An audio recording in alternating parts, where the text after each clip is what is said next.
ভারত মাতা কি। শ্যামাপ্রসাদ মুখার্জি লহ প্রণাম। ভারত কেশরী ডক্টর শ্যামাপ্রসাদ মুখার্জি জন্মদিনে লহ প্রণাম। আজকে আমাদের ডক্টর শ্যামাপ্রসাদ মুখার্জির এই পুণ্য জন্মদিনে তার আবক্ষ মূর্তি উদ্বোধনের যে অনুষ্ঠান এই মাইকেল নগরে অনুষ্ঠিত হয়েছে তাতে মঞ্চে উপস্থিত আমাদের বারাসাত সাংগঠনিক জেলার সাধারণ সম্পাদক জয়দেব পাল মহাশয়, উপস্থিত আমাদের মন্ডল সভাপতি রাজু ঘোষ ভাই, উপস্থিত রামকৃষ্ণ ভট্ট, যে একসময় তৃণমূলের দ্বারা বহু অত্যাচারিত হয়েছিল এবং ওয়ার্ডের দায়িত্ব তার উপর আছে, আমাদের সুভাষিস মন্ডল সঞ্চালক, উপস্থিত বিপ্লব দা থেকে শুরু করে অন্যান্য বিভিন্ন শিক্ষা প্রতিষ্ঠানের কর্ণধার যারা আছেন, যারা এখানে এসেছেন, এবং আমার সামনে যারা ভারতীয় জনতা পার্টির বিভিন্ন পদের আসীন আছেন, সাধারণ মানুষ, নাগরিকবৃন্দ, জনতা জনার্দন, সকলকে আজকে ডক্টর শ্যামাপ্রসাদ মুখার্জির এই যে জন্মদিন, তার যে আজকে আবির্ভাব দিন, সেই দিনকে আজকে তার জন্য আপনাদের সকলকে আমি গৈরিক অভিনন্দন জানাই। এবং আজকে 125তম জন্মবার্ষিকী, সেই জন্মবার্ষিকী আজকে শ্যামাপ্রসাদের মাটিতে, শ্যামাপ্রসাদের তৈরি করা ভূমিতে, শ্যামাপ্রসাদের সরকারের উপস্থিতিতে আজকে আমরা 125তম জন্মদিন পালন করছি। এটা আমাদের অত্যন্ত সৌভাগ্য। আজকে ডক্টর শ্যামাপ্রসাদ মুখার্জির এই 125তম জন্মবার্ষিকী ভারতবর্ষের বিভিন্ন জায়গায় পালিত হচ্ছে। আমরা পশ্চিমবঙ্গে বিভিন্ন জায়গায় পালন করছি। আজকে আমরা এই পশ্চিমবঙ্গে যেখানে উপস্থিত আছি, কেউ বারাসতে থাকি, কেউ কলকাতায় থাকি, কেউ বা সুদূর উত্তরবঙ্গের বাসিন্দা, কেউ বা জঙ্গলমহলের বাসিন্দা, কিন্তু এই পশ্চিমবঙ্গের দীর্ঘ ভূভাগ, পশ্চিমবঙ্গ বলে কোনো রাজ্য গঠিত হতো না, বা পশ্চিমবঙ্গের এই দীর্ঘ ভূভাগ তৎকালীন পূর্ব পাকিস্তান, বর্তমান বাংলাদেশে চলে যেত যদি ডক্টর শ্যামাপ্রসাদ মুখার্জি না থাকতেন। আজকে আমরা যেখানে আছি, কেউ সাংসদ হয়েছি, কেউ হয়তো আগামী দিনে আপনারা কাউন্সিলর হবেন, এখানকার যিনি বিধায়ক হয়েছেন তৃণমূলের, তিনিও, এমনকি আমাদের আগের যিনি মুখ্যমন্ত্রী ছিলেন মমতা বন্দ্যোপাধ্যায়, তার আগে যিনি ছিলেন জ্যোতি বসু, কেউ মুখ্যমন্ত্রী, সাংসদ, বিধায়ক হতে পারতেন না যদি না ডক্টর শ্যামাপ্রসাদ মুখার্জি এখানে থাকতেন এবং তিনি পশ্চিমবঙ্গ তৈরি না করতেন। জনসংখ্যার ভিত্তিতে, ডেমোগ্রাফির ভিত্তিতে গোটা বঙ্গ, যেহেতু তখন নিয়ম হয়েছিল, লর্ড মাউন্টব্যাটেন যখন ভারত ভাগ করছিলেন সেই সময় নিয়ম হয়েছিল যে হিন্দু বহুল এলাকাগুলো ভারতবর্ষে থাকবে, মুসলিম বহুল এলাকাগুলো পাকিস্তানে চলে যাবে। আর যেখানে রাজা আছে সেই রাজারা সিদ্ধান্ত নেবে তারা কোন দিকে যাবে। যেমন জুনাগড়ের রাজা সিদ্ধান্ত নিয়েছিলেন তিনি পাকিস্তানে যাবে, পরে সেখানে ভারতীয় আর্মি ঢুকে সেখানে ব্যবস্থা করে। জম্মু কাশ্মীরের রাজা সিদ্ধান্ত নিয়েছিলেন ভারতবর্ষের সাথে থাকবে। এইভাবে সিদ্ধান্ত হচ্ছিল। বাংলাদেশ, তৎকালীন বঙ্গদেশ ডেমোগ্রাফির হিসেবে মুসলিম সংখ্যাগরিষ্ঠ অঞ্চল ছিল। স্বাভাবিকভাবে সেখানে সিদ্ধান্ত হয় তাহলে পুরো বাংলা চলে যাবে পূর্ব পাকিস্তানে। হিন্দু বাঙালিদের কি হবে? আমাদের ইতিহাস, আমাদের সংস্কৃতি, তারা কোথায় যাবে? তাদের সংস্কৃতি কোন জায়গায় গিয়ে রক্ষা পাবে? কোনো ঠিক ঠিকানা ছিল না।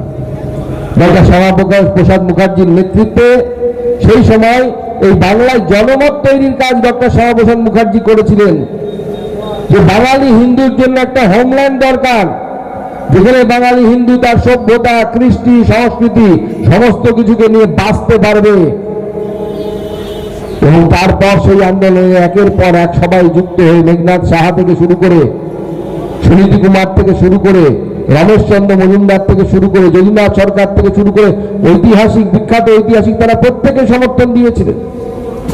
এবং তার পরবর্তী সময়ে এই পশ্চিমবঙ্গ গঠন হয়েছিল। এবং এই পশ্চিমবঙ্গকে ডক্টর শ্যামাপ্রসাদ মুখার্জি শুধু গঠন করে ছেড়ে দেননি। যখন তিনি ভারতবর্ষের প্রথম শিল্পমন্ত্রী হয়েছিলেন, সেই শিল্পমন্ত্রী হয়ে তিনি চিত্তরঞ্জন লোকোমোটিভ ওয়ার্কস চালু করেছিলেন এই পশ্চিমবঙ্গে। তিনি প্রথম যে আমাদের সরকার, যে সরকার জওয়াহরলাল নেহরুর নেতৃত্বে তৈরি হয়েছিল, যে সরকার নির্বাচিত সরকার ছিল না, বিভিন্ন দল থেকে নিয়ে মন্ত্রিত্ব দেওয়া হয়েছিল, ডক্টর শ্যামাপ্রসাদ মুখার্জির কাছে এসেছিল হচ্ছে ইন্ডাস্ট্রি অ্যান্ড সাপ্লাই, সেই মিনিস্ট্রির মিনিস্টার হয়েছিলেন উনি। তাকে বীর সাভারকর বলেছিলেন, শ্যামাপ্রসাদজির ইচ্ছে ছিল না খুব একটা মিনিস্ট্রি নেওয়ার, কিন্তু সেই সময় বীর সাভারকর তাকে বলেছিলেন যে আপনি মিনিস্ট্রি নিন।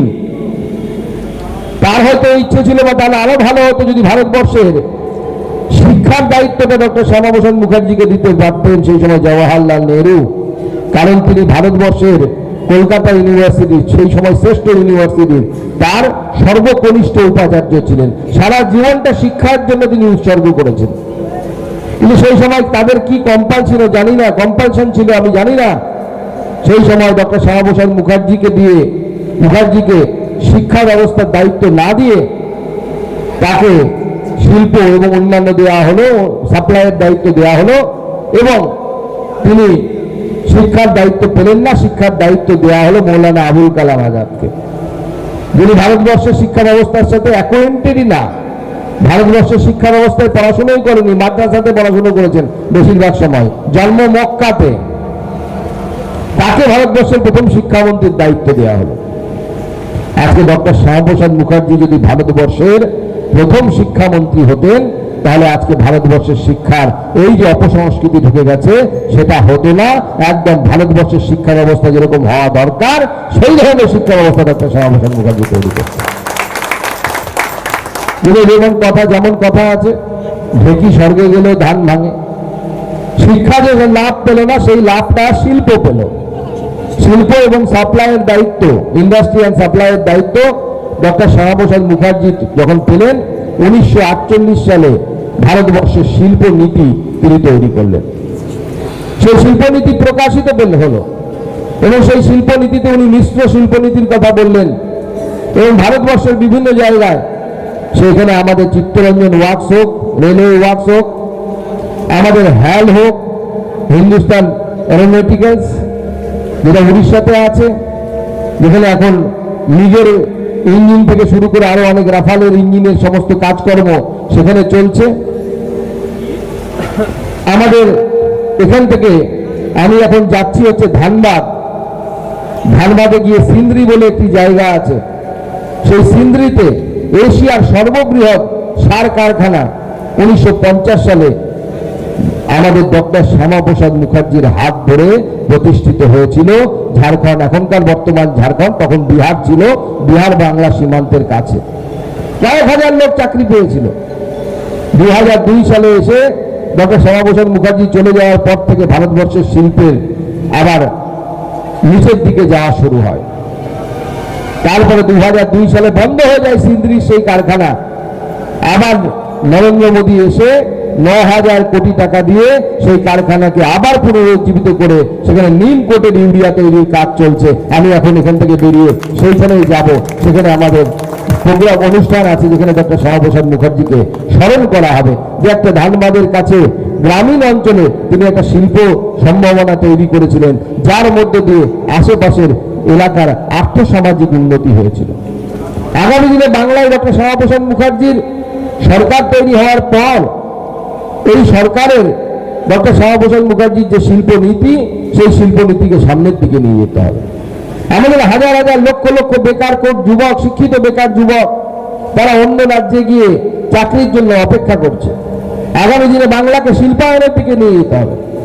বাংলাকে তৈরি করতে হবে ডক্টর শ্যামাপ্রসাদের বাংলা, যে বাংলা শ্যামাপ্রসাদের নীতি নিয়ে চলবে, যে অন্যায় হলে প্রতিবাদ করো, প্রতিরোধ করো, প্রয়োজনে নাও প্রতিশোধ। এটা ডক্টর শ্যামাপ্রসাদ মুখার্জি আমাদেরকে শিখিয়ে গেছে।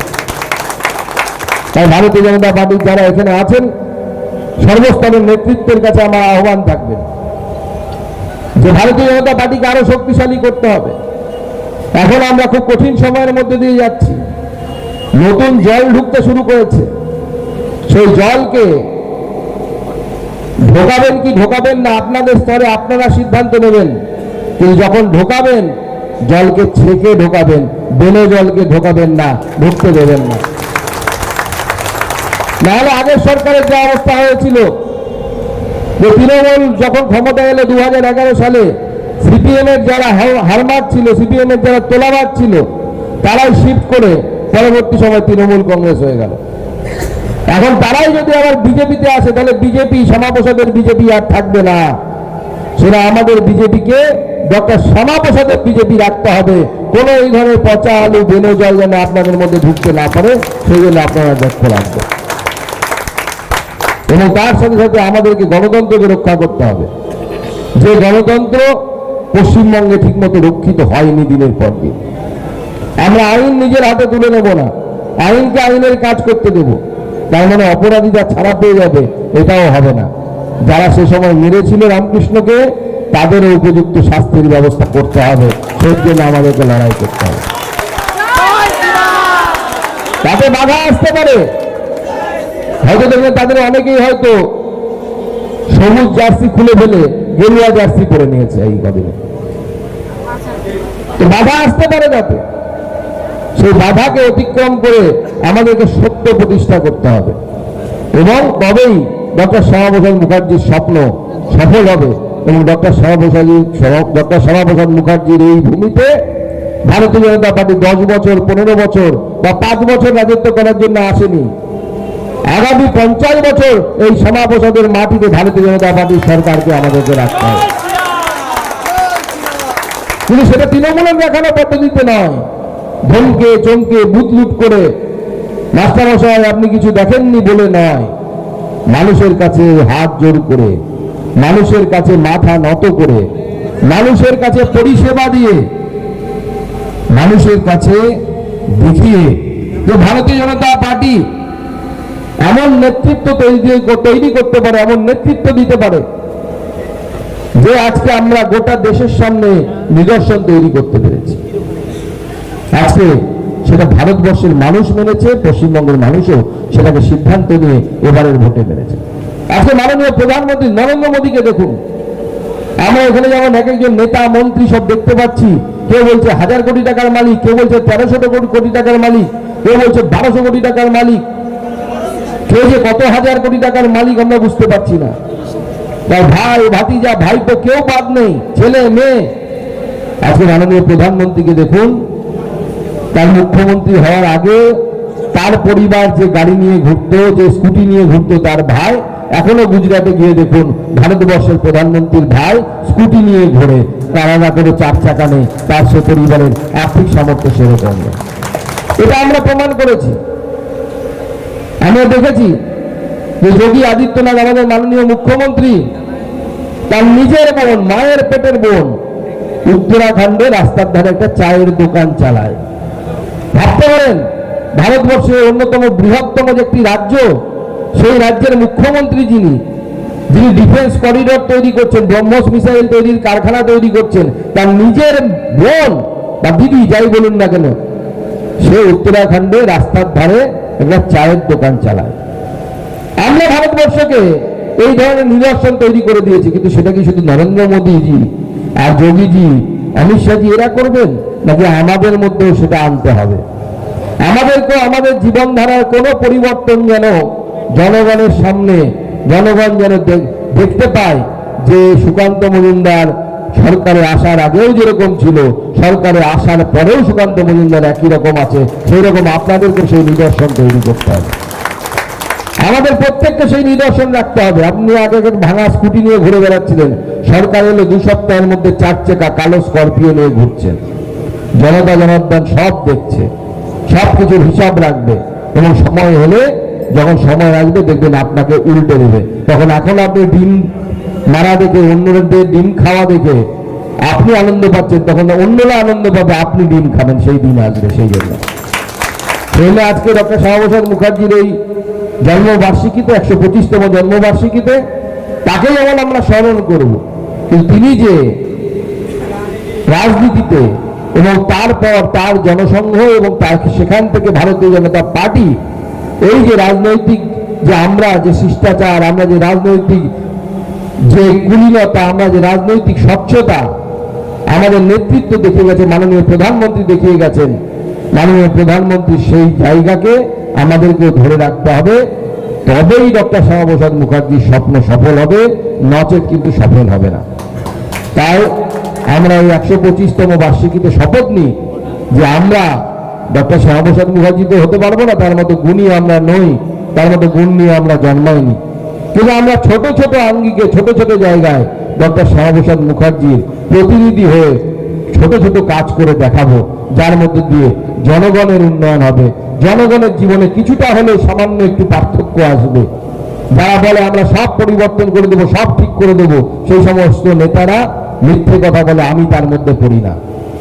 আমার নিজের এলাকার লোকও জানেন, আমি স্পষ্ট কথা স্পষ্টভাবে বলি, সব পরিবর্তন করে সব ঠিক করে দেবে এরকম পৃথিবীতে কেউ নেই, ভগবান ছাড়া কেউ পারে না, এবং আমরা কেউ ভগবান নয়। আমরা কি করতে পারি, নিজের নিজের স্বল্প পরিসরে আমার হাতে যতটুকু আছে ততটুকুর মধ্যে একটু ভালো কিছু আমরা করতে পারি, এবং সেই ভালো কিছু করলে পরে মানুষের জীবনে যদি 1% পরিবর্তন আসে, সে তাহলেই আমাদের জীবন ধন্য, এই রাজনৈতিক জীবন ধন্য হয়ে যাবে। তাই আগামী দিনে ডক্টর শ্যামাপ্রসাদ মুখার্জির আপনারা যে মূর্তি স্থাপন করেছেন, সেই উপলক্ষে আজকে আমার আশা, কিন্তু ডক্টর শ্যামাপ্রসাদ মুখার্জির স্বপ্নকে আগামী দিনে আমাদেরকে সফল করতে হবে। এই মাইকেল নগরের এই মণ্ডলের সমস্ত কার্যকর্তাদেরকে আমার তরফ থেকে অনেক অনেক শুভেচ্ছা, অভিনন্দন এবং শ্যামাপ্রসাদ জয়ন্তী শুভেচ্ছা জানিয়ে আমি আমার বক্তব্য শেষ করছি। বন্দে মাতরম, ভারত মাতা কি জয়।